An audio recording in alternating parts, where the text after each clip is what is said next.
যে কিছু কিছু ক্ষেত্ৰত আমাৰ হয়তো এছআৰিৰ আগত বিদ্যা কথাষাৰ প্ৰযোজ্য সৰ্বশিক্ষা অন্যত জয়ফুল লাৰ্ণিং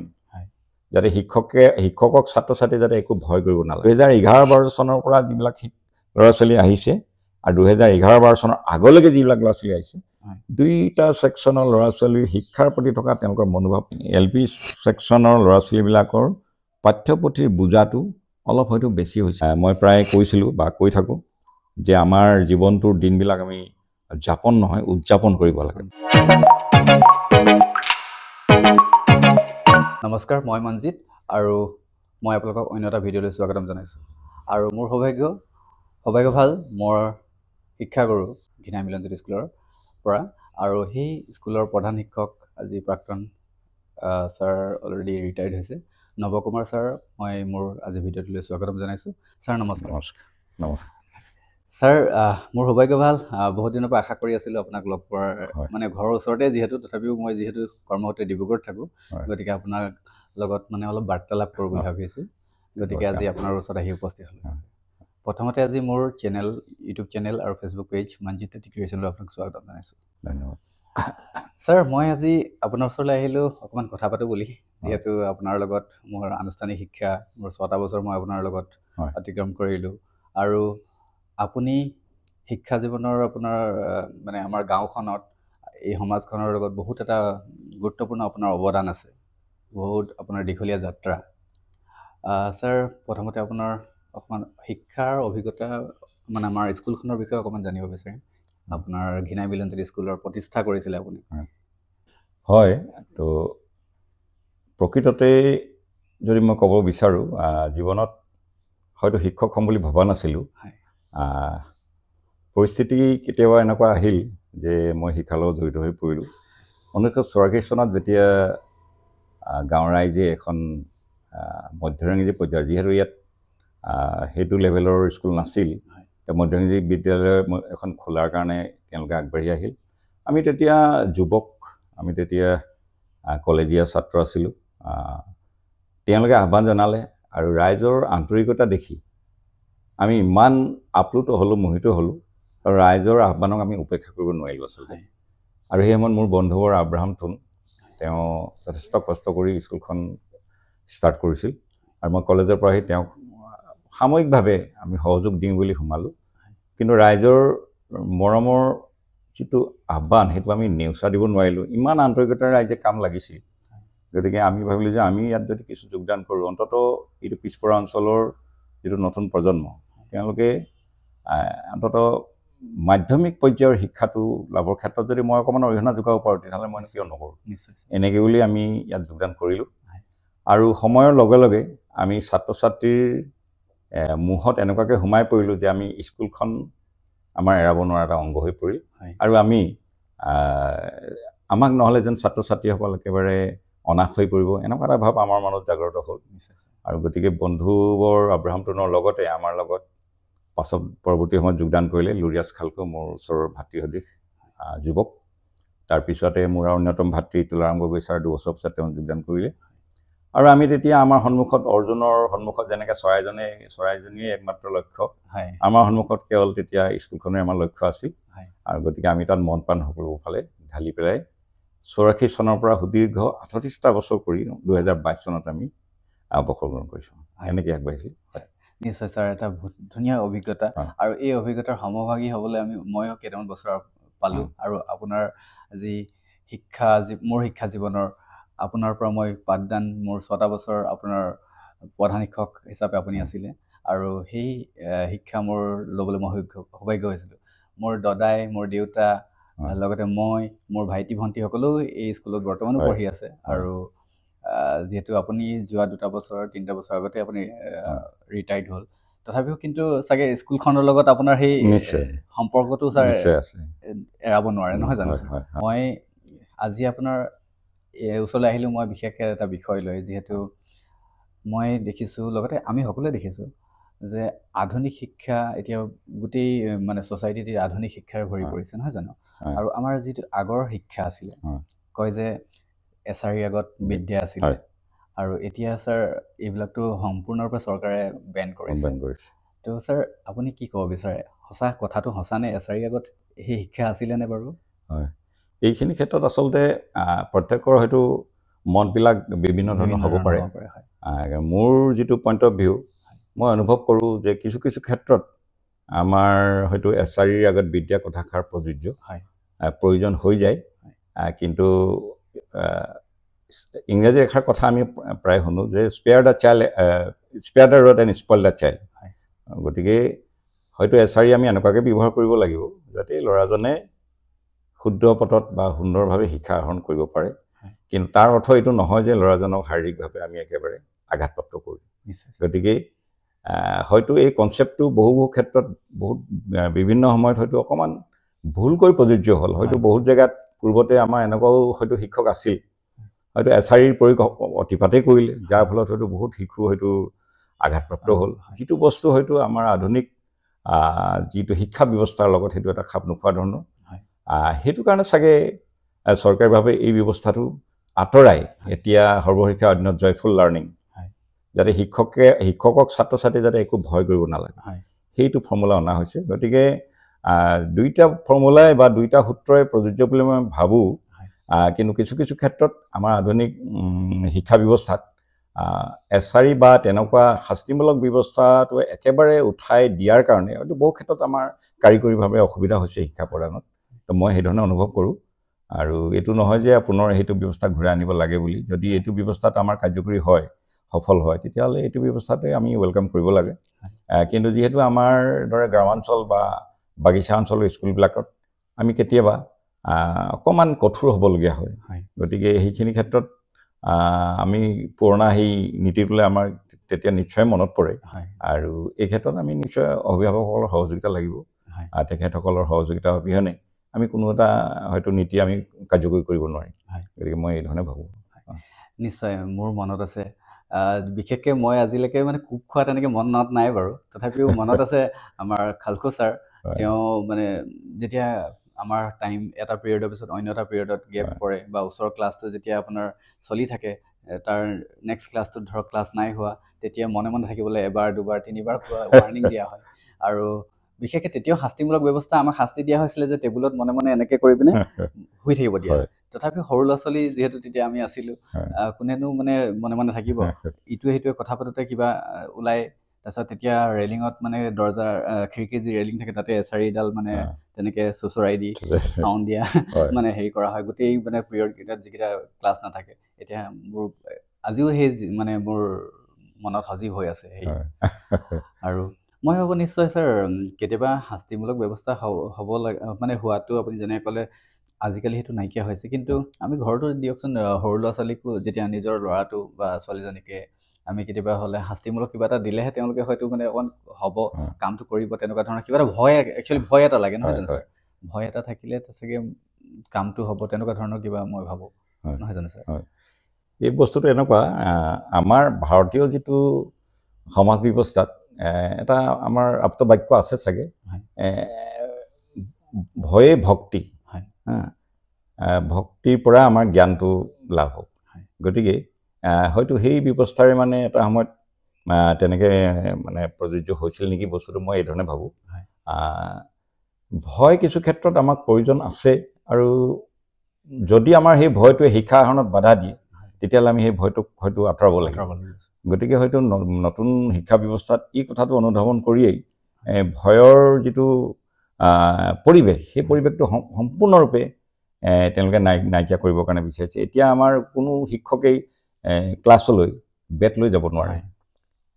দৰকাৰ নহ'লে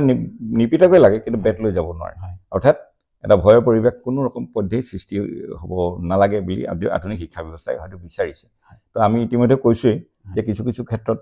সেই বস্তুটো হয়তো প্ৰয়োজন হয়। কিছু আৰু মানে বহল দৃষ্টিভংগীত যদি আমি লওঁ, আমি যিহেতু এতিয়া এটা গ্ল'বেলাইজেশ্যন হৈছে, গতিকে ইণ্টাৰনেশ্যনেল যিটো শিক্ষা ব্যৱস্থা সকলোতে প্ৰযোজ্য হৈছে, গতিকে সেইবিলাক হয়তো অনুসৰণ কৰি পেলাই আমাৰ ভাৰতবৰ্ষতো সেই এছাৰি আগত বিদ্যা বোলা কথাষাৰি হয়তো এৰাই চলা হৈছে। গতিকে কিন্তু ইয়াত আমাৰ কাৰিকৰী অসুবিধা এইকাৰণে আহিছে, কাৰণ পশ্চিমীয়া দেশৰ সমাজ ব্যৱস্থাৰ লগত আমাৰ সমাজ ব্যৱস্থা আকাশ পাতাল পাৰ্থক্য আছে। আৰু পশ্চিমীয়া সেই সমাজ ব্যৱস্থাটো পাবৰ কাৰণে আমাৰ হয়তো বহুত বছৰ লাগিব। গতিকে ছিষ্টেমটোত সেইকাৰণে যদিও কৰা হৈছে ইয়াৰ যিটো সুফল এই সুফলটো পাবলৈ কিন্তু আমাৰ দেৰি আছে এতিয়াও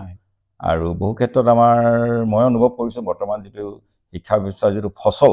সেই ফচলটোত আমাৰ কোৱালিটিটো খুব কম পাইছোঁ আমি গতিকে এইখিনি আমাৰ নতুন শিক্ষা নীতিত আমি চালি জাৰি চোৱাটোৰ প্ৰয়োজন বুলি মই ক'ব বিচাৰোঁ কাৰণ আমি নীতিবিলাক অৱলম্বন কৰিছোঁ কিন্তু তাৰ ফচলটো আমি ফিডবেকটো কি পাইছোঁ সেই ফিডবেকটো পৰ্যালোচনা কৰাটো অতি প্ৰয়োজন বুলি ভাবোঁ আৰু বহু ক্ষেত্ৰত আমাৰ দৃষ্টিত এনেকুৱা হয় যে ওপৰ মহলত আঁচনিবিলাক মানে তৈয়াৰ কৰা হয় এই আঁচনিবিলাক প্ৰয়োগ কৰিবলৈ কোৱা হয় কিন্তু সেই আঁচনি প্ৰয়োগ কৰিবলৈ লওঁতে তলৰ মহলাত কিখিনি অসুবিধা পোৱা হৈছে সেই তলৰ মহলাৰ বক্তব্যবিলাক ওপৰ মহলাই যেন শুনিব নিবিচাৰে বা শুনাৰ কোনো অৱকাশ নাৰাখে এনেকুৱা যেন মোৰ অনুভৱ হয় মোৰ দীঘলীয়া শিক্ষা জীৱনৰ কালছোৱাত মই এই অভিজ্ঞতাটো মই পাইছোঁ গতিকে এতিয়া আমাৰ যিটো আপোনাৰ সৰ্বশিক্ষা শিক্ষা ব্যৱস্থা আছে খুব ভাল এটা ব্যৱস্থা তেওঁলোকে এটা হেৰি কৰিছিলে সমাজত হেৰি কৰিছিলে কিন্তু সৰ্বশিক্ষাৰ যিটো ফচল সেই ফচলটো বা সেই প্ৰডাক্টবিলাক যদি আমি সৰ্বশিক্ষাৰ আগৰ প্ৰডাক্টবিলাকৰ লগত যদি আমি এটা তুলনা কৰোঁ তাত কিন্তু আমি এটা পাৰ্থক্য আমি দেখা পাওঁ সেই কথাটো আমি কিন্তু অস্বীকাৰ কৰিব নোৱাৰোঁ সেইটো কথা আমি অস্বীকাৰ কৰিব নোৱাৰোঁ আৰু বহু ক্ষেত্ৰত এতিয়া আমাৰ বোলে মানে ওপৰ মহলাক হয়তো ভালৰি বোলাবৰ কাৰণে সৰ্বশিক্ষা বহুত ভাল কৰিছে বহুত এনেকৈ আমি কোৱা হয় দিছে তেওঁলোকে বিল্ডিং গ্ৰাণ্ট দিছে কিতাপ দিছে ইউনিফৰ্ম দিছে আহাৰ দিছে সকলো দিছে কিন্তু তাৰ পৰা আমি ছাত্ৰ ছাত্ৰীসকলক কিমানখিনি শিক্ষিত মানে মূল্যবোধৰ শিক্ষা আমি দিব পাৰিছোঁ সেইটো খুব এটা প্ৰশ্ন এটা তাত ৰৈ যায় গতিকে আমি সেইটো অনুভৱ কৰিছোঁ গতিকে গ্ৰাছৰুট লেভেলত তৃণমূল পৰ্যায়ৰ কৰ্মীসকলে শিক্ষকসকলে সৰ্বশিক্ষাৰ অধীনতে হওক বা আধুনিক শিক্ষা ব্যৱস্থাৰ অধীনতে হওক ছাত্ৰ ছাত্ৰীসকলে শিক্ষাদান কৰিবলৈ যাওঁতে যিখিনি সমস্যা বা অসুবিধাৰ সন্মুখীন হৈছে সেই কথাখিনি কিন্তু মানে ঊৰ্ধ্বতন কৰ্তৃপক্ষই শুনাটো প্ৰয়োজন আৰু সেই কথাখিনি পৰ্যালোচনা কৰাৰ পাছতহে নতুন এটা ব্যৱস্থা লোৱাটো প্ৰয়োজন বুলি ভাবোঁ আৰু এতিয়া বৰ্তমান যিটো নিষ্ঠাৰে ট্ৰেইনিং দিছে আমাৰ শিক্ষা ব্যৱস্থালৈ হয়তো সেই ব্যৱস্থাটো আকৌ আনিব খুজিছে যেন আমাৰ বোধ হয় সেইটো সময়ত আমি দেখা পাম এনেকৈ ভাবোঁ ছাৰ যিহেতু আপোনাৰ শিক্ষা দান কৰা এটা দীঘলীয়া যাত্ৰা আপোনাৰ বহুত দীঘলীয়া যাত্ৰা আৰু আপুনি বহুত আপোনাৰ লগতে তুলাৰাম ছাৰ ক'লে আব্ৰাহাম ছাৰ পাই আহিছোঁ তেওঁলোকে বহুত কষ্ট কৰিছে তো আপুনি নিশ্চয় এতিয়াতো আমাৰ মই জেনেৰেশ্যন বুলি ক'বলৈ গ'লে ময়ো বৰ বিশেষ এটা নহয় মই 90s মই বৰ্ণ হয় 90 দশকৰ আৰু এতিয়া 2025 হ'ল তো ছাৰ এই দীঘলীয়া যাত্ৰা দীঘলীয়া মানে 30টা বছৰত 25-30 বছৰত আপুনি নিশ্চয় ডাঙৰ এটা ব্যৱধান দেখিছে নহয় দেখিছে মই দেখিছোঁ সেইকাৰণে মই আপোনাৰ ওচৰত আহিছোঁ ছাৰ আপুনি এইটো ব্যৱধান দেখিছে নাই যিহেতু আগতে আমি শিক্ষকক সন্মান কৰিবৰ কাৰণে চাইকেলৰ পৰা নামি দিওঁ বা এনেকুৱা ধৰণৰ বহুত কথা আছে আজি হয়তো এইটো ক'লে সাধু নিচিনা লাগিব কাৰণ আজি সময় নাই মানুহৰ ওচৰত আজৰি সময় নাই সময় যিহেতু গতিশীল আৰু সময়ৰ লগত খোজ মিলাই সকলোৱে যাব লাগিব তো তেনেকুৱা ধৰণৰ ছাৰ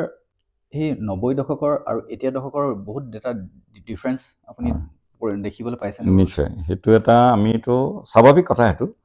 যে আমি স্কুল আমাৰ ষ্টাৰ্ট হৈছিল 1984 চনৰ পৰা আৰু 84 চনৰ পৰা আমি 2000 লৈকে যদি আমি এটা ভাগ কৰোঁ এটা খণ্ড এটা পাৰ্ট কৰোঁ তেতিয়া আমি দেখিম যে সেই সময়ছোৱাৰ যিখিনি আমাৰ ছাত্ৰ ছাত্ৰী আছিল খুব একাগ্ৰতা আছিল খুব ভক্তিভাৱেৰে খুব শ্ৰদ্ধা সহকাৰে তেওঁলোকে আমাক গ্ৰহণ কৰিছিল আৰু তাৰ ফচলো আমি পাইছোঁ তেওঁলোকে যিটো আন্তৰিকতাৰে শিক্ষা গ্ৰহণ কৰিছিল সেইমতে তেওঁলোকক জীৱনত মানে প্ৰতিষ্ঠা লাভ কৰিছে আগুৱাই গৈছে সেইখিনি আমি অনুভৱ কৰোঁ আৰু প্ৰথম অৱস্থাত যিহেতু আমাৰ স্কুল তেনেকৈ কোনো দেখনীয়া স্কুল নাছিল জাকত জিলিকা নহয় সাধাৰণ এটা বাঁহৰ ঘৰ এটা মানে মজিয়াখন কেঁচা কিন্তু তথাপিও বহুত ল'ৰা ছোৱালী আমাৰ ওচৰলৈ আহিছিল শিক্ষা ল'বৰ কাৰণে ওচৰ পাজৰৰ কিছুমান স্কুলক জাপ পাৰি আমাৰ স্কুলত তেওঁলোকে মানে নামভৰ্তি কৰিবলৈ আহিছিল তেওঁলোকে কিবা এটা পাইছিল চাগে আৰু আমিও খুব ভাল পাইছিলোঁ তেওঁলোকক পাই আৰু আমি যি ধৰণে তেওঁলোকক কথাবিলাক দিবলৈ চেষ্টা কৰিছিলোঁ তেওঁলোকে সেইধৰণে গ্ৰহণ কৰিবলৈ চেষ্টা কৰিছিল আৰু আমি সেইখিনি তেওঁলোকৰ যিটো প্ৰতিষ্ঠা বা তেওঁলোকৰ যিটো অগ্ৰগতি সেইখিনি তেওঁলোকৰ জীৱনত আমি দেখা পাইছোঁ এতিয়া পাছৰ পাৰ্টটো 2000 পৰা যদি আমি বৰ্তমানলৈকে চাওঁ সেইখিনি ক্ষেত্ৰত লাহে লাহে যেন মানে এটা হেৰি হৈছে আৰু যেতিয়া 2002-3 চনৰ পৰা সৰ্বশিক্ষা লঞ্চ হৈছে তো তাৰ পাছৰ পৰা যেতিয়া জয়ফুল লাৰ্ণিংটো আহিলে জয়ফুল লাৰ্ণিং হোৱাৰ পাছতো ঠিক 2011-12 চনমানৰ পৰা মোৰ দৃষ্টিত এইটো এটা মই পাৰ্থক্যটো বেছিকৈ অনুভৱ কৰোঁ কাৰণ 11 চনত আমাৰ এটা যুগান্তকাৰী পদক্ষেপ হৈছিল বুলি মই ভাবোঁ বাকীসকলে কি কৰে নাজানো যে সৰ্বশিক্ষাৰ অধীনত ME স্কুল য'ত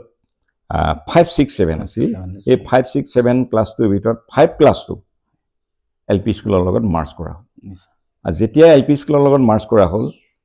আমি দেখি আছোঁ আৰু যিমান দূৰ সম্ভৱ এইটো সকলোৱে স্বীকাৰ কৰিব যে যেতিয়া 2011 চনৰ পৰা ক্লাছ 5 টু LP স্কুলত মাৰ্জ কৰা হ'ল তেতিয়াৰ পৰা আমাৰ শিক্ষা ব্যৱস্থাৰ যিটো মানদণ্ড একেবাৰে নিম্নগামী একেবাৰে উৰ্ধগামী ইয়াৰ কাৰণটো একদম স্বাভাৱিক কাৰণ LP স্কুলবিলাকত সেই সময়ত পৰ্যাপ্ত শিক্ষক নাছিল তেওঁলোকৰ মাজত ইতিমধ্যে 5টা ক্লাছ আছিল তাৰ মাজত কোনো কথা নাই বতৰ নাই যেতিয়া ক্লাছ 5 টু তাত কোনো ইনফ্ৰাষ্ট্ৰাকচাৰ আন্তঃগাঁথনিমূলক সমস্যাখিনি সমাধান নকৰাকৈ যেতিয়া ক্লাছটো তাত জাপি দিয়া হ'ল স্বাভাৱিকতে শিক্ষাৰ মানদণ্ড তললৈ নামি আহিল আৰু যেতিয়া বস্তুটো মানে শাস্তিমূলক ব্যৱস্থাটো উঠি গ'ল যেতিয়া জয়ফুল লাৰ্ণিঙৰ কথাটো আহিলে জয়ফুল লাৰ্ণিং অহাৰ পাছত আৰু দ্বিতীয়তে তাত এটা ভোটৰ ওপৰতে দানৰ দৰে এটা সংযোগ হ'ল যে পাছ ফেলটো উঠি গ'ল সেইটো এটা বৰ ডাঙৰ এটা আমাৰ এটা হেৰি হৈছে দেই এটা সমস্যা ঠিক নহয় এটা ডাঙৰ এটা হেৰি হৈছে আৰু যে যেতিয়া পাছ ফেল ছিষ্টেমটো উঠি গ'ল ছাত্ৰ ছাত্ৰীৰ মাজত পঢ়া শুনা বা শিক্ষাৰ যিটো মূল্যবোধ শিক্ষাৰ যিটো প্ৰমূল্য তেওঁলোকৰ মাজৰ পৰা মানে হেৰাই গৈছে যে আমাৰ সাধাৰণ শ্ৰেণীৰ ৰাইজৰ ল'ৰা ছোৱালীটোৱে ভাবিব আমি যেনে তেনে কিবা এটা লিখিলেই হ'ল আমিতো ওপৰ ক্লাছত আমি পামগৈ তাৰ ফলত তেওঁলোকে পৰিশ্ৰম কৰিবলৈ নিবিচৰা হ'ল উজুতে পাবলৈ বিচৰা হ'ল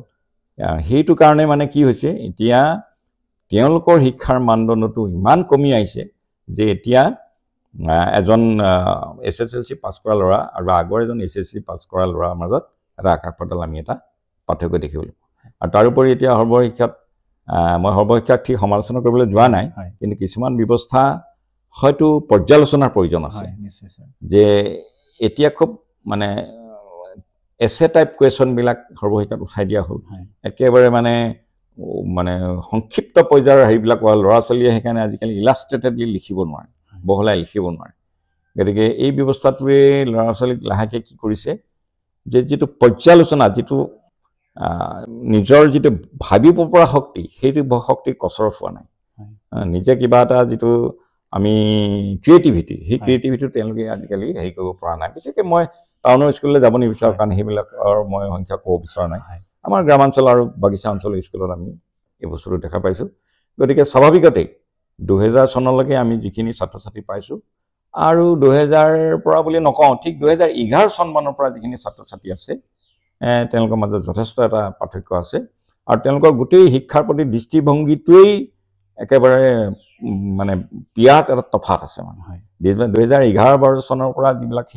ল'ৰা ছোৱালী আহিছে আৰু 2011-12 চনৰ আগলৈকে যিবিলাক ল'ৰা ছোৱালী আহিছে দুইটা ছেকশ্যনৰ ল'ৰা ছোৱালীৰ শিক্ষাৰ প্ৰতি থকা তেওঁলোকৰ মনোভাৱটো সম্পূৰ্ণ মানে বেলেগ ধৰণৰ গতিকে স্বাভাৱিকতে এই পাৰ্থক্যটো আমাৰ চকুত পৰে আৰু আমাৰেই নহয় হয়তো অভিভাৱকসকলেও পৰিব হেৰিও পৰিব গতিকে মোৰ অনুভৱ মই এই ধৰণে মানে ভাবোঁ নিশ্চয় ছাৰ আমাৰ কিছুমান মনত এনেকুৱা ভাৱ থাকে যিবিলাক ভাৱ আমি মানে কাৰোবাৰ আগত ব্যক্ত কৰিলেও ধৰক সেই কথাখিনি ধৰক কামত আহিবনে নাই তেনেকুৱা ধৰণৰ কাৰণে হয়তো বহুতে কথা নকয় নহয় জানো ছাৰ এতিয়া ধৰক আমাৰ ইমান শিক্ষা ব্যৱস্থাত ইমানখিনি আমাৰ প্ৰব্লেম আছে যিখিনি আমি তাৰ কাৰণে সমাধানৰ ব্যৱস্থা মানে বিচাৰি পিনে হয়তো বহুতজনে লাগি আছে এইখিনি শুধৰাবলৈ নহয় জানো ছাৰ তো সেই শুধৰণি হয়তো হ'ব লাগে আৰু চৰকাৰেও এইখিনি কথা মন কৰিব লাগে মই ভাবোঁ কাৰণ যিহেতু শিক্ষাই মানে জীৱনৰ মূল আধাৰ শিক্ষা হয় শিক্ষাৰ পৰাই এতিয়া যদি আপুনি প্ৰথমতে সৰুতে ভাল শিক্ষা নল'লে ডাঙৰ হৈ পিনে যে কিবা এটা কৰি খাব কি কৰি খাব আজিকালিতো ইমান কম্পিটিশ্যন ছাৰ আজিকালিতো ছাৰ ছাবজেক্টো মই ভাবোঁ বহুতখিনি ছাবজেক্টতো সাল সলনি হৈছে তাত শিশুসকলক বিশেষকৈ বাৰ্ডেন কিবা হৈছে নেকি ছাৰ শিশুসকলৰ বাৰ্ডেন কথাটো আমি ভাবোঁ যে কিছু ক্ষেত্ৰত হয়তো হৈছে ছাবজেক্টৰ হেৰি বিশেষকৈ LP ছেকশ্যনৰ কথা কৈছোঁ আমাৰ মাধ্যমিক পৰ্যায়ত বা ME লেভেলত বিশেষ বাৰ্ডেন হৈছে বুলি মই ভবা নাই কাৰণ ME লেভেলত আমাৰ ক্লাছকেইটা একেই থাকিলে 3টা ক্লাছে থাকিল খালি জাষ্ট 6, 7, 8 আৰু যিখিনি আমাৰ শিক্ষা ব্যৱস্থাত যিখিনি আমাৰ পাঠ্যপুথি হেৰি হৈছে সেইখিনি উপযুক্ত বুলিয়ে মই ভাবিছোঁ কিন্তু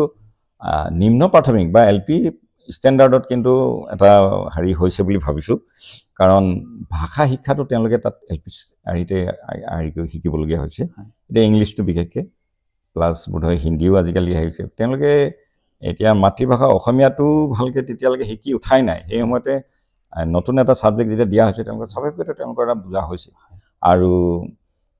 ইয়াত আৰু এটা সমস্যা হৈছে যে আমাৰ এটা ভাষা শিকিবৰ কাৰণে যিটো বিষয় শিক্ষক লাগে এই বিষয় শিক্ষকৰ ধাৰণাটো খুব মানে নেগলেক্ট কৰা হৈছে এতিয়া আমি যদি ব্যক্তিগত বিদ্যালয়সমূহলৈ চকু দিওঁ তাত এটা ভাষা শিকিবৰ কাৰণে তেওঁলোকক যি ধৰণে আগুৱাই নিয়া হয় গতিকে সেই চিষ্টেমটো আমাৰ LP স্কুলবিলাকত নাই গতিকে ইয়াত আমাৰ যিটো বিশেষকৈ অক্ষৰ জ্ঞানটো তেওঁলোকৰ প্ৰথম হ'ব লাগিব সেই অক্ষৰ জ্ঞানটো সম্পৰ্কত যিটো সাধাৰণতে ফৰ্মুলা আছে সেই ফৰ্মুলাটো আমাৰ LP স্কুলবিলাকত প্ৰয়োগ কৰা নহয় গতিকে যে যেনেকৈ পাৰিছে তেনেকৈ শিকাই দিছে আৰু গতিকে তেওঁলোকে ভালকৈ যিখিনি এলফাবেটিকেল নলেজ সেই এলফাবেটিকেল নলেজবিলাক সম্পূৰ্ণ নোহোৱাকৈ তেওঁলোকে ME স্কুলত প্ৰৱেশ কৰিছিলে গতিকে স্বাভাৱিকতে ME স্কুলৰ পাঠ তেওঁলোকে ল'ব পৰা নাই পিক আপ ল'ব পৰা নাই গতিকে এই কথাখিনি আমাৰ শিক্ষা বিভাগে চকু দিয়াটো নিশ্চয় প্ৰয়োজন বিশেষকৈ যিহেতু ইংৰাজী শিক্ষাটোৰ ওপৰত অধিক গুৰুত্ব দিয়া হৈছে গতিকে ইংৰাজী শিক্ষা আমাক লাগিবই গতিকে ইংৰাজী শিক্ষাটো যদি ভালকৈ আমি দিব বিচাৰোঁ বা দিবলগীয়া হয় তেতিয়াহ'লে আমাৰ LP পৰ্যায়ত ভাল ইংৰাজী শিক্ষকৰ আমাৰ প্ৰয়োজন আছে আৰু সেই ক্ষেত্ৰত কোনো মানে আপোচ বা হেৰি হ'ব নালাগে বুলি মই ভাবোঁ কোনো কম্প্ৰমাইজ হ'ব নালাগে কাৰণ শিক্ষাটো যদি আমি তেওঁলোকক আধৰুৱা বা আধাকে চলোৱা কৰোঁ তেতিয়াহ'লে তেওঁলোকে নাই মানে সাপো নহ'ব বেঙো নহ'ব এনেকুৱা ধৰণৰ হ'ব গতিকে আমি ভাবিছোঁ যে মোৰ দৃষ্টিভংগীত যে তেনেকুৱা বিষয় শিক্ষকৰ প্ৰয়োজন আছে LP আৰু সেইটো কাৰণেই LP ছেকশ্যনৰ ল'ৰা ছোৱালীবিলাকৰ পাঠ্যপুথিৰ বুজাটো অলপ হয়তো বেছি হৈছে বুলি মই অনুভৱ কৰোঁ আৰু এতিয়া নতুন ব্যৱস্থাটোত অৱশ্যে প্ৰেক্টিকেল নলেজৰ ওপৰত জোৰ দিয়া হৈছে বা জোৰ দিয়া হ'ব বুলি আমি জানিছোঁ এতিয়া আগন্তুক সময়বিলাকত ক'ব আমি কি ধৰণে তেওঁলোকক আমি পাব পাৰিম আৰু এতিয়া আমি এই ইংৰাজী শিক্ষাৰ কথাটো মই এইটো কাৰণে বেছিকৈ জোৰ দি ক'লোঁ যে এতিয়া ক্লাছ 6ত ME ছেকশ্যনত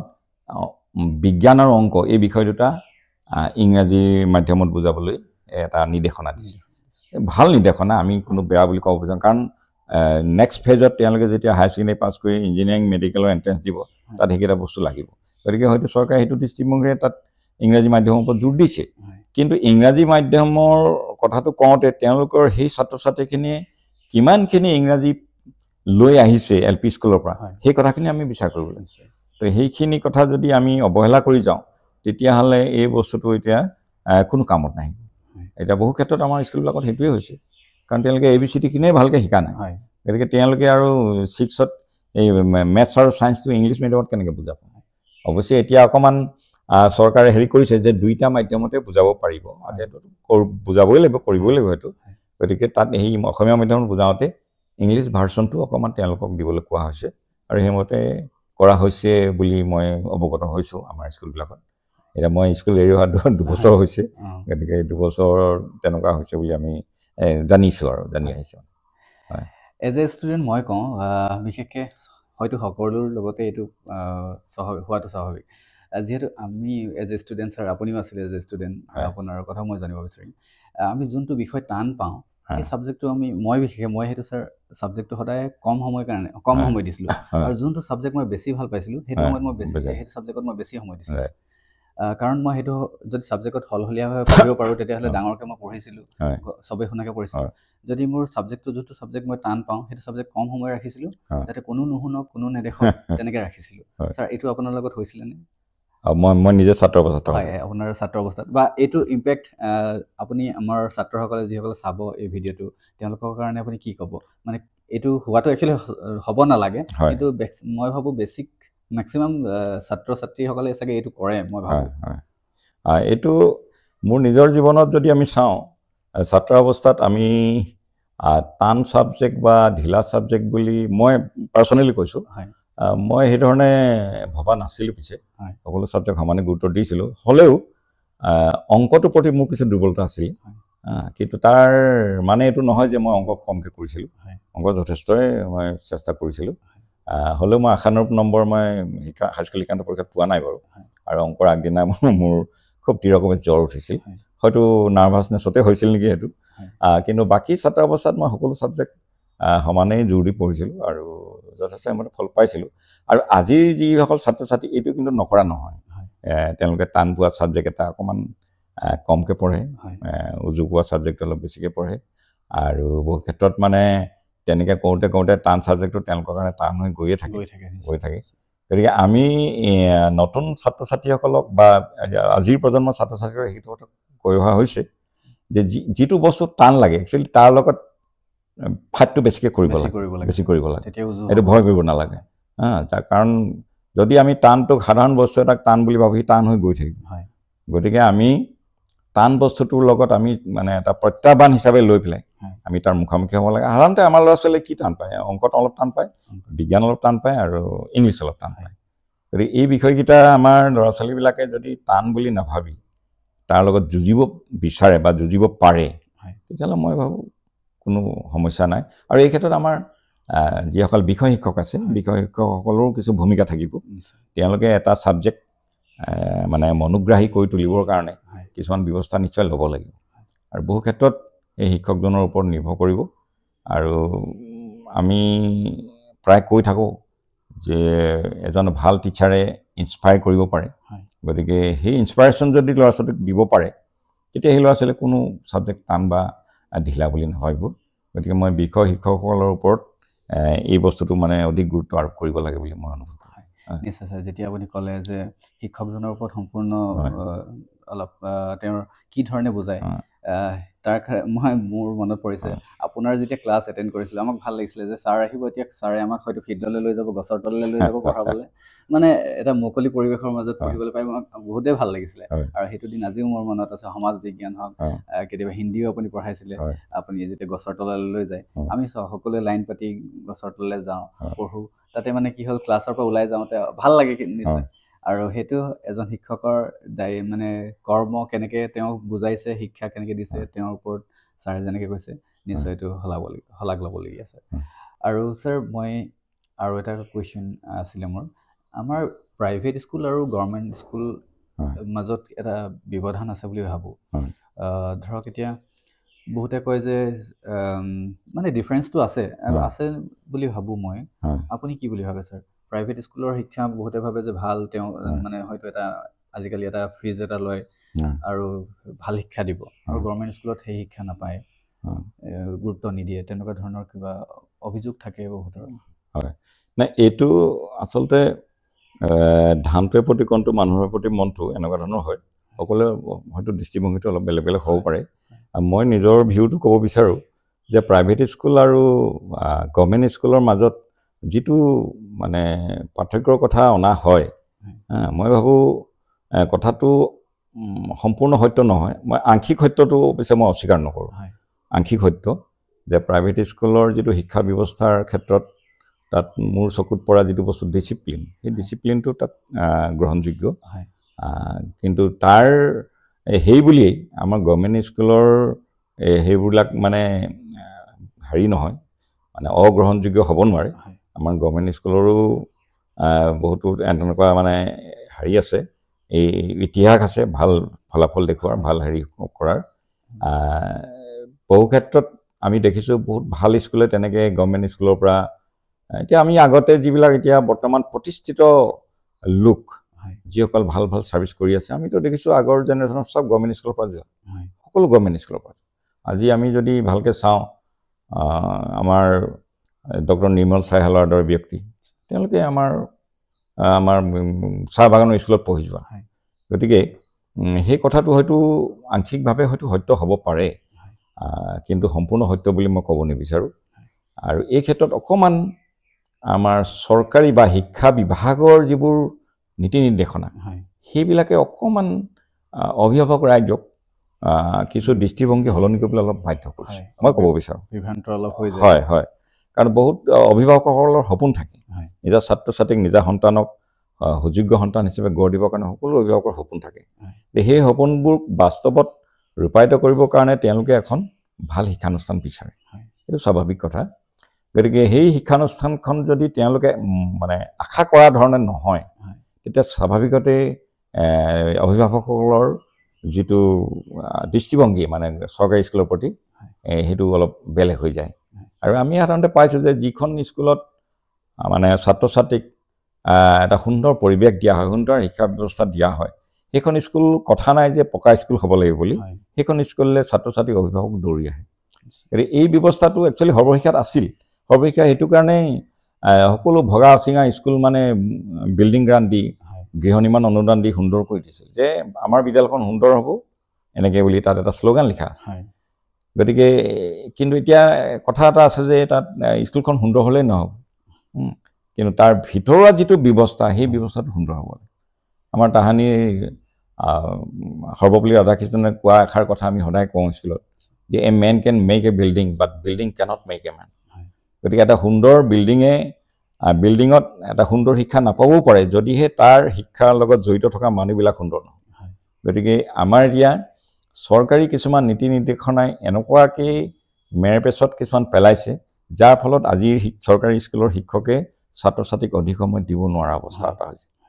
এই কথাবোৰ কিন্তু আমাৰ অভিভাৱকসকলে লক্ষ্য কৰি আছে নিশ্চয় তেওঁলোকতো ইমান আৰু আগৰ দৰে অভিভাৱক নহয় আজিকালি তেওঁলোকৰ সচেতন কোনখন স্কুলত কি ব্যৱস্থা হৈছে তেওঁলোকে চকুৰ আগত দেখি আছে গতিকে তেওঁলোকে আজি যিসকলে অৱস্থাপন্ন মানুহ তেওঁলোকেতো নিশ্চয় যিসকলৰ অৱস্থা সিমান নহয় নিম্ন মধ্যবিত্ত বা কোনো ৰকম কাম কৰি খাইছে আজি সেই শ্ৰেণীৰ অভিভাৱকেও তেওঁলোকৰ ল'ৰা ছোৱালী কিন্তু প্ৰাইভেট স্কুলত নিবৰ কাৰণে দৌৰাদৌৰি লগাইছে উথপ লগাইছে তো এই বিষয়টো মই ভাবোঁ চৰকাৰৰ শিক্ষা বিভাগে কিন্তু গুৰুত্ব সহকাৰে চকু দিবৰ হ'ল অন্যথা আমাৰ চৰকাৰী স্কুলৰ যিটো সংখ্যা এই সংখ্যাটো এতিয়া কমি আহিছেই আৰু হয়তো কমি যাব আৰু কমি গৈ লাষ্টত এই বস্তু গোটেইখিনি যদি প্ৰাইভেট প্ৰতিষ্ঠানৰ ওপৰত গতাবলগীয়া হয় তাৰ সমান আৰু আমাৰ আফচোচৰ মানে বিষয় নাথাকিব মানে গতিকে যিবোৰ নীতি নিৰ্দেশনা সেই নীতি নিৰ্দেশনাবোৰ চৰকাৰে বা শিক্ষা বিভাগে চালি জাৰি দিব লাগে বুলি মই ভাবোঁ যাতে আমাৰ শিক্ষকে ছাত্ৰ ছাত্ৰীক অধিক সময় দিব পাৰে ছাত্ৰ ছাত্ৰীক যদি আমাৰ অধিক সময় দিব নোৱাৰে তেতিয়াহ'লে মানে আমাৰ যিটো শিক্ষা ব্যৱস্থাৰ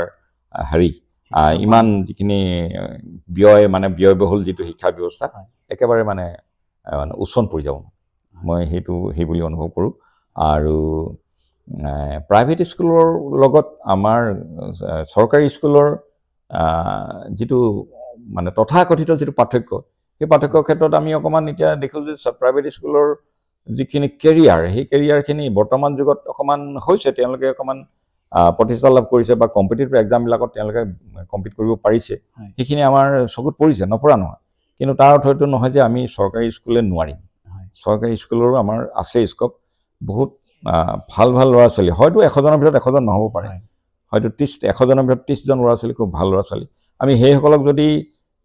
উপযুক্ত আমি জ্ঞান দিব পাৰোঁ তেওঁলোকৰ সমাজৰ এটা সম্পদ হ'ব পাৰে গতিকে এই কথাখিনি আমাৰ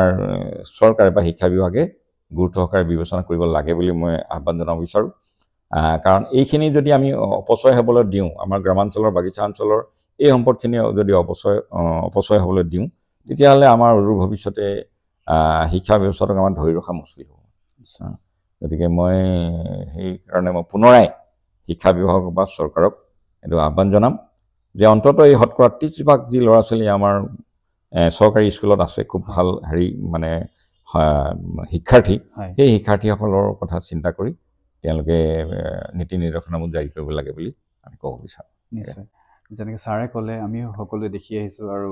আমি অনুভৱ কৰিছোঁ আৰু সেই অনুভৱৰ কাৰণে হয়তো আজি মই ছাৰৰ ওচৰলৈ আহিছোঁ বিশেষকৈ ময়ো আজি স্কুল পাছ কৰি অহা 2006 চনতে মই পাছ কৰিলোঁ স্কুল শিক্ষা তাৰপিছত কলেজ গ'লোঁ কিন্তু আজিকালি আগৰ যি শিক্ষা আজিকালি শিক্ষাৰ মাজত বহুত এটা পাৰ্থক্য দেখা পোৱা গৈছে বহুতখিনি কথা লৈ আছিলে মোৰ মনতো বহুতখিনি কুৱেশ্যন আছিলে সেইকাৰণে ছাৰৰ ওচৰলৈ আহিছোঁ অকণমান আৰু ছাৰে ধুনীয়াকৈ বুজাই দিয়াৰ কাৰণে ছাৰ বহুত বহুত ধন্যবাদ আৰু ছাৰ কথা পাতিলেতো কথা বহুত ওলাই গৈ থাকে ছাৰ আপোনাৰ যিহেতু এটা দীঘলীয়া মই ইতিমধ্যে কৈছোঁ ছাৰৰ অভিজ্ঞতা বহুত ভাল অভিজ্ঞতা ছাৰ আৰু এখন গাঁৱত ছাৰৰ বহুত সকলোৱে সন্মান কৰে আৰু ছাৰ চাগে আজিলৈকে ছাৰ আপোনাৰ যি শিক্ষা জীৱনত ছাৰ আপোনাৰ পৰা কিমান শিক্ষিত মানে শিক্ষা গ্ৰহণ কৰিলে আপোনাৰ পৰা কিমান ষ্টুডেণ্ট হ'ব পাৰে স্যাৰ আমি আনুমানিক 84 পৰা যদি ধৰো অৱশ্যে মেট্ৰিক আমাৰ আৰম্ভ হৈছে 2002 চনৰ পৰা 2 চনৰ পৰা আমাৰ আজি আমি 22 চনলৈকে আছো কালি পৰহি 24 চনলৈকে প্ৰায় 700 ছাত্ৰ-ছাত্ৰী পাৰ হৈ গ'ল মানে মেট্ৰিক পাছ কৰি আৰু মোৰ লেভেল আমি কাৰ্যকৰী আমি মানে কাৰ্যভাৰ চলাই থকালৈকে মেট্ৰিকৰ প্ৰায় 600 মান হৈ যাব 550 600 মান আৰু এনেই আমাৰ মাধ্যমিক পৰ্যায়ৰ ধৰক এম ই স্কুলৰ পৰা যদি আমি ধৰো একেবাৰে হেৰিলৈকে হাইস্কুললৈকে তেতিয়াহ'লেতো কেইবাহাজাৰো হ'ব হয় 84 পৰা মানে 84 চনৰ পৰা আৰু মনত পৰে সেইসকল ছাত্ৰ-ছাত্ৰীলৈ বহুতসকল এতিয়া একদম মানে যুৱক হৈও তেওঁলোকে এখন গৃহস্থী সংসাৰ চলাই আছে তোমালোকতো বহুত পিছত পোৱা আমি তোমালোকতকৈ আগে পোৱা আমি 84 পৰা বহুত ছাত্ৰ-ছাত্ৰী তেনেকৈ এতিয়া একো মানে আদহীয়া যুৱক যুৱতীটো পৰিণত হৈছে আৰু কেতিয়াবা মনত পৰে তেওঁলোকলৈ বহুত ছাত্ৰ-ছাত্ৰী বিভিন্ন ধৰণৰ ছাত্ৰ-ছাত্ৰী আমি লগ পালোঁ আহিল গ'ল তেওঁলোকৰ ছবিবিলাক আমাৰ মানস পটত ভাহি আছে মনত পৰে আমি কাৰণ তেওঁলোকক এতিয়া কেতিয়াবা মনতে অকণমান আফচোচো হয় যেনে আমি তেওঁলোকক কিমান ভালদৰে শিকাব লাগিছিল আমি শিকাব নোৱাৰিলোঁ নেকি তেনেকুৱা কেতিয়াবা এটা মাজে মাজে মনোভাৱ আহে কাৰণ সেই যিটো কাল আমি শিক্ষকতাৰ জীৱনটো কটালোঁ আমাৰ নিজা দিবলৈ একো নাই যি আছিলে আমি সৰ্বস্বখিনি উজাৰিবলৈ চেষ্টা কৰিছিলোঁ তথাপিও এতিয়া কিবা অনুভৱ হয় আৰু অলপ চিষ্টেমেটিকলি আমি কিবা কৰিব পাৰিলোহেঁতেন নেকি বুলি কেতিয়াবা মনত আমাৰ ভাৱ আহে যিয়ে নহওক আমাৰ লোকধাক কৰিবলৈ একো নাই আমি কোনো লুকাই ৰখা নাই যিখিনি জানিছিলোঁ সকলোখিনিকে তেওঁলোকক দিবলৈ চেষ্টা কৰিছিলোঁ আৰু সীমিত জ্ঞানেৰে আমি তেওঁলোকক যিখিনি দিছিলোঁ আমি কোনো বিদগ্ধ পণ্ডিত নহয় এটা সীমিত জ্ঞানেৰে বা সীমিত অৰ্হতাৰে আমি ছাত্ৰ-ছাত্ৰীসকলৰ মাজলৈ গৈছিলোঁ কিন্তু আমাৰ মাজত আন্তৰিকতাৰ অভাৱ নাছিল আন্তৰিকতা আমাৰ শতকৰা 100% সেই আন্তৰিকতাৰে আমি ছাত্ৰ-ছাত্ৰীৰ মাজত মিলি গৈছিলোঁ আৰু মই ক'লোৱে ইতিমধ্যে যে আমি ছাত্ৰ-ছাত্ৰীৰ মায়ে মুহূৰ্তেই আমি থাকি গ'লোঁ কাৰণ মই কৈছোঁৱেই মই ঘটনাক্ৰমে শিক্ষক হৈছিলোঁ আৰু মোৰ কিছুমান ভৱিষ্যতৰ সপোন বেলেগ আছিল কিন্তু ছাত্ৰ-ছাত্ৰীৰ মায়াত মই এনেকুৱাকৈ নিবদ্ধ হ'লোঁ যে মই গাঁও এৰি বা স্কুল এৰি আমি যাব নোৱাৰা হ'লোঁ আৰু তাৰ স্বীকৃতি আমাক ৰাইজে দিছে আমি ছাত্ৰ-ছাত্ৰীক যিধৰণে ভাল পাইছিলোঁ আমি যিধৰণে আমি নিজকে উজাৰি দিছিলোঁ তাৰ স্বীকৃতি আমাক ৰাইজে অকণো বাকী ৰখা নাই হয়তো আমি যিখিনি পৰিশ্ৰম কৰিলে আমাৰ তাতকৈ বেছিকৈ আমাক ৰাইজে স্বীকৃতি দিছে চৰকাৰৰ ফালৰ পৰা আমি অলপ চলপ স্বীকৃতি পোৱা হ'ল ধৰি লওক জিলা কৃষি শিক্ষক হিচাপে আমাৰ MP ছাৰৰ পৰাও আমাৰ এইফালৰ পৰা পোৱা হ'ল গতিকে সেইখিনি স্বীকৃতি আমাৰ কমি হোৱা নাই সেইখিনি আমাক এটা বিৰাট এটা ভাল অনুভৱ বা এটা মুহূৰ্ত আমাক আনি দিয়ে আমি ৰাইজলৈ কৃতজ্ঞ ছাত্ৰ-ছাত্ৰীসকললৈও আমাৰ মৰম চেনেহ সদায় আছে এতিয়াও বহুত ছাত্ৰ-ছাত্ৰী আহে বিহুৱে সংক্ৰান্তিয়ে আশীৰ্বাদ ল'বলৈ আৰু তেওঁলোকক আমি সদায় হিয়াজৰি আশীৰ্বাদ দি আছোঁ আৰু বহুত কেতিয়াবা এনেকুৱাও ছাত্ৰ-ছাত্ৰী আমি পাইছোঁ অৱস্থা ভাল নহয় পঢ়িছে কোনো ৰকম আৰু যি পাৰোঁ আমি তেওঁলোকৰ সহায়ৰ হাতো আগবঢ়াইছিলোঁ তেওঁলোকে জীৱনৰ যাত্ৰাত যদি অলপ আগবাঢ়ি যাব পাৰে আমি সেইটোৱে আমাৰ কাৰণে সন্তুষ্টি গতিকে এতিয়াও আমি কামনা কৰোঁ সকলো ছাত্ৰ-ছাত্ৰী যিধৰণে আমি পাই আহিলোঁ আগন্তুক দিনবিলাকত যিবিলাক ছাত্ৰ-ছাত্ৰী আহিব সকলোৱে সুন্দৰভাৱে আগবাঢ়ি যাওক জীৱনটো একচুৱেলি মানুহৰ ভগৱানে দিয়া এটা সুন্দৰ দান ইয়াৰ প্ৰতিটো পল অনুপল আমি উপভোগ কৰিব লাগে মই প্ৰায় কৈছিলোঁ বা কৈ থাকোঁ যে আমাৰ জীৱনটোৰ দিনবিলাক আমি যাপন নহয় উদযাপন কৰিব লাগে প্ৰত্যেকটো পল অনুপল আমি উদযাপন কৰিব লাগে নিজৰ কাৰণে মানুহৰ কাৰণে সমাজৰ কাৰণে জীৱনটো তেতিয়া সাৰ্থক হয় বুলি মই ভাবিছোঁ কাৰণ আমাৰ ক্ষণভংগুৰ আমাৰ জীৱনটো খন্তেকীয়া ওপৰলাই কাৰ ক'ত কেতিয়া কি লিখি থৈছে কোনো নাজানে কিন্তু যিখিনি সময় থাকিম আমি সুন্দৰতাৰ কাম কৰিম ৰাইজৰ কাম কৰিম সমাজৰ মংগলৰ কাৰণে কাম কৰিম আৰু এই ধৰণে যদি সকলোৱে ভাবে আমাৰ সমাজখন সুন্দৰ হ'ব স্বৰ্গ বেলেগ নালাগে এইখনি স্বৰ্গ মই এনেকৈ ভাবোঁ আৰু এজন শিক্ষকৰ চবতকৈ মানে তেওঁৰ প্ৰাইজ বুলি ক'বলৈ গ'লে যেতিয়া তেওঁৰ শিক্ষাৰ্থীয়ে ভাল এটা সুনাম কৰে নহয় জানো আৰু ছাৰ মই জানিব বিচাৰোঁ আপোনাৰ চবতকৈ ভাল লগা দিন আপোনাৰ শিক্ষা জীৱনৰ কোনটো এটা স্মৰণীয় দিন হিচাপে আপুনি এতিয়াও অনুভৱ মানে মনত যেতিয়া পৰে সেইটো দিনে আপুনি মনত পেলাই পিনে বহুত ভাল আনন্দ অনুভৱ কৰে ছাৰ হেৰি মানে শিক্ষকতাৰ কালচোৱাত হয় শিক্ষকতাৰ কালচোৱাত আমাৰ ধৰক এই স্বীকৃতিবিলাকে আমালৈ আনন্দ আনি দিয়ে আচলতে বোধ হয় 1986 চন 86ত আমি তেতিয়া তিনিচুকীয়া জিলাত আছিলোঁ তিনিচুকীয়া জিলাত তেতিয়া আমাৰ এম ই স্কুলবিলাকৰ পৰীক্ষাৰ্থীসকলৰ মাজত প্ৰত্যেকটো ক্লাছৰে এটা কম্পিটিশ্যন হৈছিলে মানে কোনখন স্কুলৰ মানে কোনটো ক্লাছৰ ল'ৰা ছোৱালীয়ে ভাল ৰিজাল্ট কৰিছে গতিকে 86ত তেতিয়া আমি তিনিচুকীয়া জিলাৰ ভিতৰত ক্লাছ 5 to 6 তেতিয়া 5 to যিহেতু আমাৰ ইয়াত আছিলে 5 to 6 আমাৰ স্কুলৰ এজন ছাত্ৰ শ্ৰীমান এম.এন. কুমাৰ সিং তেওঁ সৰ্বোচ্চ নম্বৰ পাই তিনিচুকীয়া জিলাৰ ভিতৰত ফাৰ্ষ্ট হৈছিল মানে আমাৰ সন্থাই এইটো এটা সমীক্ষা কৰিছিল যে সেইটো আমাৰ তেতিয়া স্কুল সম্পূৰ্ণভাৱে বেচৰকাৰী হৈ আছিল যেতিয়া শিক্ষক সংস্থাই এইটো এটা হেৰি কৰি পাতিছিল তেতিয়া যেতিয়া আমাক খবৰটো পালোঁ আমি খুব আপ্লুত হ'লোঁ আমি ল'ৰাজনকো শুভেচ্ছা জনালোঁ এতিয়া তেওঁ এজন শিক্ষকে হৈ আছে আমাৰ স্কুলত আছিল এতিয়া বৰ্তমান লিঙেজান বাগানৰ শিক্ষক তেওঁ তেতিয়া 5ৰ পৰা 6 হ'লে গোটেই তিনিচুকীয়া জিলাৰ ভিতৰত আটাইতকৈ বেছি নম্বৰ পাই উত্তীৰ্ণ হৈছে আচ্ছা দ্বিতীয়টো আমাৰ সেইটো এটা ভাল লগা দিন বুলি মই ভাবিছোঁ আচ্ছা দ্বিতীয়তে স্বাভাৱিকতে আমি যিহেতু খুব কষ্ট কৰিছিলোঁ আমাৰ স্কুলখন চলাই নিবৰ কাৰণে ধৰক বিশেষকৈ আৰ্থিক সংকট যিটো থাকে আমাৰ বিদ্যালয়বিলাকত আৰু যিহেতু গ্ৰামাঞ্চলৰ মানুহৰ ইমান আৰ্থিক অৱস্থা টনকিয়াল গতিকে ৰাইজৰ সহযোগেৰে অনুষ্ঠানবিলাক চলিছিল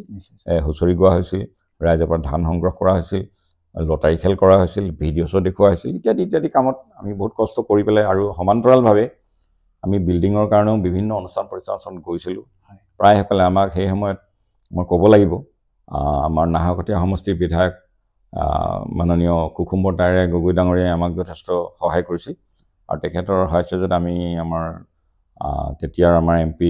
পৱন সিং ঘাটোৱাৰ ডাঙৰীয়াৰ পৰা সহায় পাইছিলোঁ পৰৱৰ্তী পৰ্যায়ত বাকীসকল প্ৰণতি ফুকনৰ পৰা আদি কৰি আমাৰ যিসকল গাঁও পঞ্চায়তৰ সভাপতিৰ পৰা আদি কৰি বহুতখিনি সহায় আমি পালোঁ তাৰ সমান্তৰালভাৱে আমি চলাই গৈছিলোঁ যে আমাৰ বিদ্যালয়খন চৰকাৰীকৰণৰ কাৰণে কি কৰিব পৰা যায় তো মাটিৰ কাৰণে আমাৰ সমস্যা আছিল মাটিৰ কাৰণে আমি বহুত দিন দৌৰিলোঁ এবছৰৰ পিছত আমাৰ মাটিৰ সমস্যা সমাধান হ'ল আৰু 1987 চনৰ 1 জানুৱাৰীৰ পৰা আমাৰ বিদ্যালয়খন যেতিয়া অনুমতি পালে পাৰ্মিশ্যন পালে সেইটো এটা আমাৰ কাৰণে স্মৰণীয় দিন যে ৰাইজৰ ইমান কষ্টৰ মানে ফলত স্কুলখনে এটা চৰকাৰী অনুমতি পাইছে সেইটো এটা আমাৰ কাৰণে স্মৰণীয় দিন তাৰপিছত তাৰ 2 বছৰ পিছত আমাৰ পুনৰ স্কুল ইনস্পেকশ্যন হ'ল ইনস্পেকশ্যন হোৱাৰ পিছত 1989 চন 1989ৰ বোধহয় জানুৱাৰীৰ পৰাই হ'ব আমাৰ স্কুলখন ৰিকগনিশ্যন পাইছে স্বীকৃতি পাইছে আমাৰ সেইটো এটা আন এটা স্মৰণীয় দিন তাৰপিছত 91 চনৰ 19 নৱেম্বৰৰ পৰা যেতিয়া আমাৰ স্কুল প্ৰভিঞ্চিয়েলাইজ হ'ল আমাৰ প্ৰাদেশিকৃত হ'ল আৰু পেপাৰত ডিব্ৰুগড় জিলাৰ 8খন স্কুলৰ ভিতৰত আমাৰ স্কুলৰ নাম ওলালে সেইটো আমাৰ কাৰণে এটা স্মৰণীয় দিন তাই সেই পেপাৰ কাটিং মই আজিও স্কুলৰ ফাইলত সযতনে ৰাখিছোঁ গতিকে সেইবিলাক আমাৰ মুহূৰ্তে স্মৰণীয় দিন তাৰপিছতে আমাৰ 1992 চনত 93 আছিল চাগে সেইবাৰ আমি ডিব্ৰুগড় জিলাৰ আমি অন্তৰ্ভুক্ত ডিব্ৰুগড় জিলাত তেতিয়া আমাৰ যিটো প্ৰতিভা সন্ধানী পৰীক্ষা মানে টেলেণ্ট চাৰ্চ এক্সামিনেশ্যন এই টেলেণ্ট চাৰ্চ এক্সামিনেশ্যনে আমাৰ ছাত্ৰ শ্ৰীমান প্ৰণৱ গগৈ গোটেই ডিব্ৰুগড় জিলাৰ ভিতৰত থাৰ্ড আছিল তো সেইটো এটা আমাৰ কাৰণে গৌৰৱৰ কথা সেইবিলাক এটা স্মৰণীয় মুহূৰ্ত তাৰপিছতে আপোনাৰ বিভিন্ন সময়ত আমাৰ বিদ্যালয়ত বিভিন্ন অনুষ্ঠান হৈছিল আমাৰ আধাৰশিলা স্থাপন হওক আমাৰ আৰ্মি বিভাগে দিয়া কিছুমান সেইবিলাক আমাৰ কাৰণে স্মৰণীয় তাৰপিছতে লাহেকৈ যেতিয়া 2002 চনত আমাৰ প্ৰথম মেট্ৰিক দিছে মেট্ৰিক পৰীক্ষা তেতিয়া সেই সময়ত অৱশ্যে হাই ছেকশ্যনৰ মই আছিলোঁ প্ৰধান শিক্ষক আমি খুব দূৰ আমাৰ হৃদয় একদম দূৰ আমি ৰিজাল্ট ওলাব আমাৰ result for the first time ওলাব কি হ'ব কি নাই মই 3 বছৰ যেতিয়া প্ৰধান শিক্ষকৰ কাৰ্যকাল চলাইছিলোঁ দুইটা বিভাগৰে মধ্য ইংৰাজী আৰু হাইস্কুলত খুব টেনশ্যনত আছোঁ পৰীক্ষা কি হ'ব আৰু এজনী ছোৱালী খুব জ্বৰ হৈছিলে তেওঁ পৰীক্ষা নিদিম বুলি সিদ্ধান্ত লৈছিলে তেওঁক আকৌ বুজাই পৰাই ধৰি মেলি পৰীক্ষালত বহুৱা হ'ল মুঠ 8জন ল'ৰা ছোৱালী দিছিলে তাৰ ভিতৰত 6জনে পাছ কৰিলে অৱশ্যে ফাৰ্ষ্ট ডিভিজন নাপালে 3জন আমাৰ ছেকেণ্ড ডিভিজন আছিল তো সেইটো এটা আমাৰ কাৰণে বৰ স্মৰণীয় দিন সেইটো এটা আমাৰ ইতিহাস সেইটো ইতিহাস হৈ ৰ'ব যিটো আমাৰ ইয়াত আমাৰ নাম ফলকত খোদিত কৰা আছে যে ফাৰ্ষ্ট পেজ তো সেইটো কাৰণে আমাৰ এটা স্মৰণীয় দিন আৰু যেতিয়া আমাৰ ৰূপালী জয়ন্তী পাতিলোঁ 10-11 চনত 10 চনত আমাক বিদ্যালয়খন ডিব্ৰুগড় জিলাৰ এখন মানে অন্যতম শ্ৰেষ্ঠ বিদ্যালয় হিচাপে স্বীকৃতি দিছিল সেইটো এটা স্মৰণীয় দিন যোৱা 16 চনত মোক এই ডিব্ৰুগড় জিলাৰ তৰফৰ পৰা শিক্ষক দিৱসৰ দিনা কৃতি শিক্ষকৰ যিটো দিছিলে সেইটো এটা স্মৰণীয় দিন এনেকৈ বিভিন্ন স্তৰত এনেকুৱা স্মৰণীয় দিনবিলাক আছে। এতিয়াও কেতিয়াবা সেইবিলাক মনত পৰে। আৰু জয়পুৰত যেতিয়া বৰ্ষাৰণ্য উৎসৱ হৈছিল, বৰ্ষাৰণ্য উৎসৱত আমাৰ ৰাইজক স্বীকৃতি জনাই আমাৰ MP ৰামেশ্বৰ তেলী ডাঙৰীয়াই আমাক দিছিলে এখন মানপত্ৰ। সেইটো এটা আমাৰ কাৰণে স্মৰণীয় দিন। আকৌ আমাৰ 15 আগষ্টৰ দিনা নাহৰকটীয়াত যিটো স্বাধীনতা দিৱসৰ অনুষ্ঠান হৈছিল, তাত আমাৰ চাৰ্কেল অফিচাৰে আমাক এটা প্ৰশংসা পত্ৰ প্ৰদান কৰিছিল আমাৰ ৰাইজৰ কামবিলাক চাই। গতিকে এইবিলাক আমাৰ কাৰণে এটা ডাঙৰ স্বীকৃতি আমাৰ ৰাইজৰ কাৰণে। অকলে এইটো মোক দিছে বুলি মই ভবা নাই, আমাৰ ৰাইজক দিছে। কাৰণ ৰাইজৰ যিটো আন্তৰিকতা, ওতঃপ্ৰোতভাৱে জড়িত থাকি ইয়াৰ শৈক্ষিক এটা জাগৰণৰ কাৰণে যিখিনি কাম কৰিছে, সেইখিনি স্বীকৃতি জনাই চৰকাৰ আৰু বিভিন্ন প্ৰতিষ্ঠানে যিটো আদৰণি জনাইছে, আমি সেইবিলাক খুব অন্তঃকৰণে গ্ৰহণ কৰিছোঁ। আৰু আমাৰ কাৰণে সেইটো এটা বহুত উৎসাহৰ দিন, আৰু এইবিলাক আমাৰ কাৰণে স্মৰণীয় দিন বুলি মই ভাবিছোঁ। আৰু ছাৰৰ যিহেতু অভিজ্ঞতাৰ বিষয়ে আমি শুনিলোঁ, ছাৰৰ বহুমূলীয়া আমাৰ সাৰুৱা কথাবিলাক আমি সকলোৱে শুনিলোঁ। বহুত ভাল লাগিলে ছাৰৰ লগত কথা পাতি পিনে। আৰু ছাৰৰ মই সুস্বাস্থ্য কামনা কৰিছোঁ, যাতে ছাৰে এইধৰণে আমাৰ সমাজখনৰ কাৰণে যি কৰি আহিছে, এইধৰণে আৰু আমাক অৱদান আগবঢ়াই যাওক, তেওঁৰ বহুমূলীয়া যি অৱদান। আৰু শেষ পৰ্যায়ত মই ছাৰৰ এটা গীতেৰে 2 লাইন ছাৰৰ পৰা মই গীতৰ অনুৰোধ কৰিছোঁ, যাতে ছাৰে আমাক স্কুলৰ সময়ত সদায় মানে আমাৰ যেতিয়া বছৰেকীয়া ফাংচন থাকে, তেতিয়া সদায় ছাৰে গান গায়, মানে মেক্সিমাম টাইমত আমাক গান গাই পিনে উৎসাহিত কৰে। আৰু ছাৰো আমাৰ ভিডিঅ'টোৰ শেষ পৰ্যায়ত আমাৰ সকলোৰে বাবে 2 লাইন ছাৰে গুণগুণাই দিব। ছাৰ, গান ভাল পাওঁ। আমি তেনেকৈ গায়ক নহয়, কিন্তু এনেই আমি গুণগুণাওঁ। তেনেকৈ আমি স্কুলত ল'ৰা ছোৱালীৰ আগত গুণগুণাওঁ, লগৰীয়া বন্ধুৰ আগত গুণগুণাওঁ। যিহেতু আমাৰ অঞ্চলটো যথেষ্ট পিছপৰা অঞ্চল, আমাৰ অসম ৰাজ্যখনো যথেষ্ট পিছপৰা অঞ্চল। ভূপেন হাজৰিকাক এবাৰ অসমৰ পৰা যাওঁতে জংলী জংলী বুলি কোনোবাই কওঁতে তেওঁ এটা গানেৰে প্ৰত্যুত্তৰ দিছিল। গতিকে মই সেই গানটো মোৰ অন্যতম। গতিকে আমাৰ শ্ৰীমান মনজিতে যিটো আহ্বান জনাইছে, তেওঁৰ আহ্বানক উপেক্ষা কৰিব নোৱাৰি। মোৰ অন্যতম প্ৰিয় গীত ভূপেন হাজৰিকাৰ, যিটো কাৰণে তেওঁক বাহিৰত জংলী বুলি জোকাইছিল, তাৰ গানেৰে প্ৰত্যুত্তৰ দিছিল। সেইটোকে 2 লাইন মই গাব বিচাৰিছোঁ। মোক জংলী জংলী দুনিয়াই কয়, জংগলেই মোৰ ঘৰ, মুক্ত হাৱা মোৰ বন্ধু, নকল জীৱন মোৰ পৰ, নকল জীৱন মোৰ পৰ। মোক জংলী জংলী দুনিয়াই কয়, জংগলেই মোৰ ঘৰ, মুক্ত হাৱা মোৰ বন্ধু, নকল জীৱন। ছাৰৰ যি বহুমূলীয়া আমাৰ কথাবিলাক ক'লে, তাৰ কাৰণে বহুত বহুত ধন্যবাদ ছাৰ। আৰু মোৰ যিসকলে আমাৰ এই ভিডিঅ'টো চাই আছে, তেওঁলোকে মই ভাবিছোঁ বহুতখিনি জানিবলগীয়া কথা তেওঁলোকে গম পালে, আৰু তেওঁলোকে বহুতখিনি কথাত উপকৃত হ'ব বুলি ভাবিছোঁ। ছাৰ, বহুত বহুত ধন্যবাদ। আপোনাৰ সুস্বাস্থ্য কামনা কৰিছোঁ, আৰু আমাৰ সমাজলৈ যি আপোনাৰ মহান অৱদান আছে, সেই অৱদান আমি নুই কৰিব নোৱাৰোঁ। আৰু আগলৈ আপুনি এই ধৰণে আমাৰ সমাজৰ কাৰণে কৰি যাওক, তাৰ কাৰণে ঈশ্বৰে আপোনাক কুশলে ৰাখক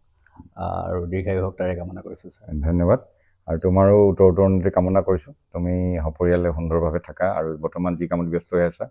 আৰু আগবাঢ়ি যোৱা, আৰু তুমি সমাজৰো তেনেকৈ উত্তৰণ ঘটোৱা, আমাৰ সেই সুবাসিক থাকে। ধন্যবাদ।